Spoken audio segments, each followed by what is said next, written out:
Dengan maggot ini bisa mengolah sampah dengan baik, limbah makan ya terutama ya. Jadi maggot ini dia berasal dari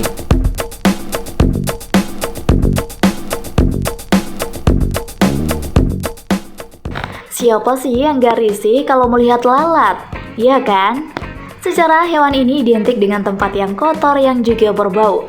Bahkan nih, jika di rumah terdapat lalat, tak tanggung-tanggung, emak akan mengusirnya menggunakan berbagai macam cara.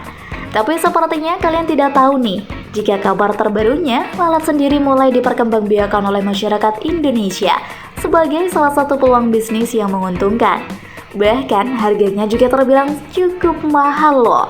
Tapi bukan lalatnya ya yang dijual sobat, melainkan larva dari lalatnya itu sendiri. Waduh, apalagi itu? Yuk deh, langsung saja kita cari tahu.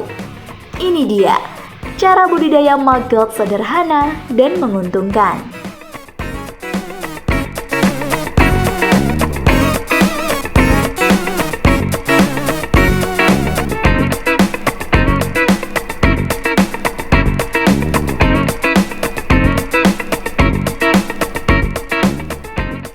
Tata cara budidaya maggot BSF skala kecil.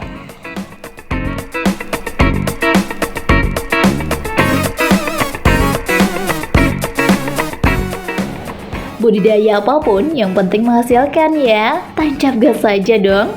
Dimana banyak sekali masyarakat yang kehilangan pekerjaan lantaran adanya virus mematikan COVID-19. Sejak tahun 2020 lalu virus ini menggerogoti kita semua. Maka dari itu, banyak masyarakat yang mulai memutar otak untuk menjalankan sebuah bisnis baru yang penting menghasilkan. Salah satunya yaitu bisnis maggot. Mungkin sebagian dari kalian masih belum juga paham betul apa itu maggot. Sebelum melangkah ke budidayanya, alangkah lebih baiknya jika kalian memahami terlebih dahulu apa itu maggot.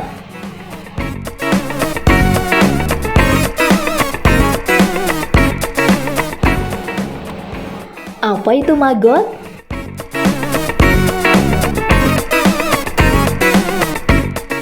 Nah, maggot sendiri merupakan larva dari lalat atau belatung.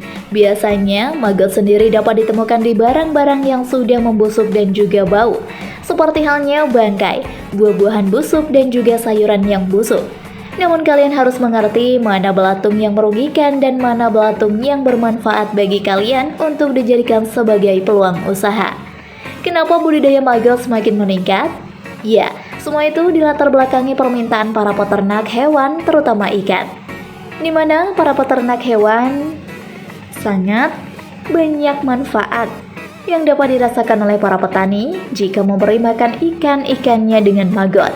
Karena maggot sendiri memiliki kandungan nutrisi dan protein yang baik untuk perkembangbiakan ikan tersebut.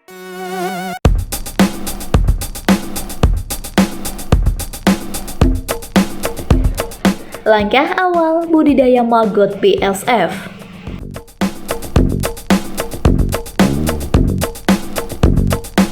Budidaya maggot BSF bisa dilakukan di mana saja dengan skala yang sesuai dengan kemampuan para peternak.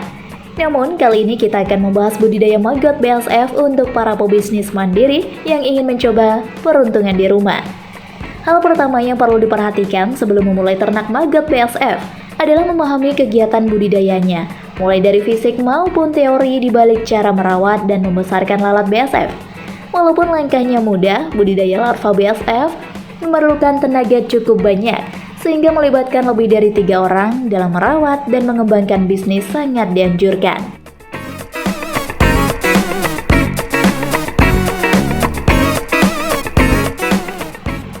Pilih lokasi untuk beternak.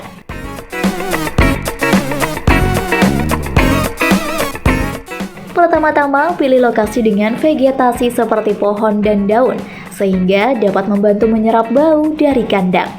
Pasang alat pelindung agar rayap dan predator lain tidak akan memakan maggot.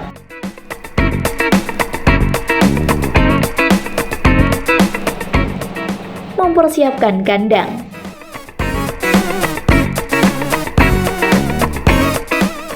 Kandang adalah kebutuhan setiap hewan ternak. Namun karena pakan yang digunakan juga termasuk makhluk hidup, tentunya kita membutuhkan hal yang sama. Fungsi kandang berlaku sebagai tempat black soldier fly untuk memproduksi telur-telur sebagai bibit maggot BSF. Pikirkan terlebih dahulu berapa besar kandang yang dibutuhkan. Semuanya tergantung dengan sebanyak dan sebesar apa bisnis maggot BSF yang akan dijalani. Normalnya, ukuran kandang sebesar 2,5 x 4 x 3 meter sudah cukup untuk bisnis budidaya maggot BSF kelas kecil menengah. Dengan ukuran di atas dapat menampung sebanyak puluhan ribu larva. Kandang maggot ini berfungsi sebagai tempat BSF kawin dan memproduksi telur hingga penetasan. Untuk pemula, Anda bisa menggunakan kandang ukuran kecil. Bahan kandang yang disarankan untuk kandang maggot adalah kayu sebagai kerangka, jaring-jaring lembut atau wiring sebagai dinding kandang, dan plastik UV sebagai atap. Kandang maggot ini nantinya diisi dengan rak prey, pupa, dan media bertelur. Selain ukuran, pembangunan kandang untuk pembesaran pupa harus memiliki syarat-syarat berikut: suhu maksimal 360 derajat Celcius, tidak terkena hujan, tidak terkena cahaya matahari langsung atau gelap, namun sirkulasi udara tetap lancar.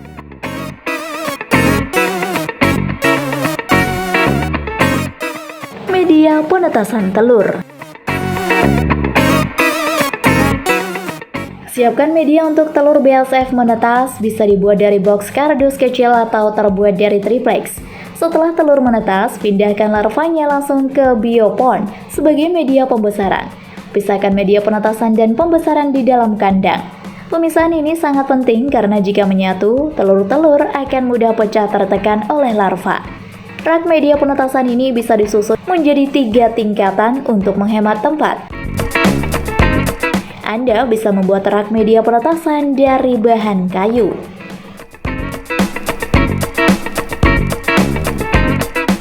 Pengembangbiakan maggot BSF.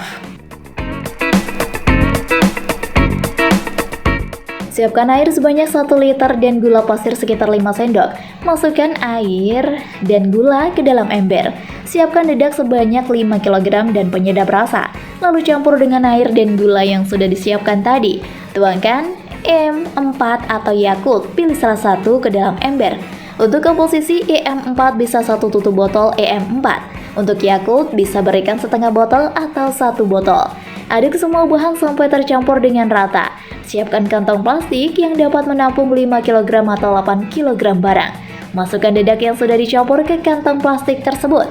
Berikan sedikit udara pada plastik, jangan diisi penuh. Ikat kantong plastik berisi dedak rapat-rapat. Letakkan kantong plastik di daerah yang sejuk. Biasakan disimpan sampai 5 atau 6 hari agar terjauh dari binatang pengganggu. Perikat tutup atau kawat di sekitarnya. Baunya cukup amis, dapat mengundang kucing. Dalam masa ini campuran dedak akan berubah menjadi cairan terfermentasi. Jika Anda menyukai video ini, silahkan klik like dan subscribe untuk mendapatkan video update terbaru dari kami. Setelah selesai, tuangkan campuran dedak ke ember dan tutup menggunakan daun pisang, plastik, atau kertas minyak. Simpan ember di dalam kandang dekat dengan media penetasan telur. Setelah 2-3 hari, lalat BSF akan berdatangan dan mulai bertelur di sekitar ember dan media penetasan. Pakan maggot. Pakan maggot ada bermacam-macam, salah satunya ampas kelapa sangat baik untuk diberikan sebagai pakan maggot, sekaligus pengontrol kultur media ternak agar kandungan air tidak berlebih dan menjadikan media menjadi remah. Ini dikarenakan ampas kelapa bersifat menyerap air dan menimbulkan panas. Limbah daun berupa dedaunan, tomat, dan jeruk tidak disarankan diberikan sebagai pakan dalam jumlah terlalu banyak, karena tidak begitu disukai oleh maggot. Selain itu, limbah daun ini juga mudah mengeluarkan bau busuk dan mengalami pembusukan.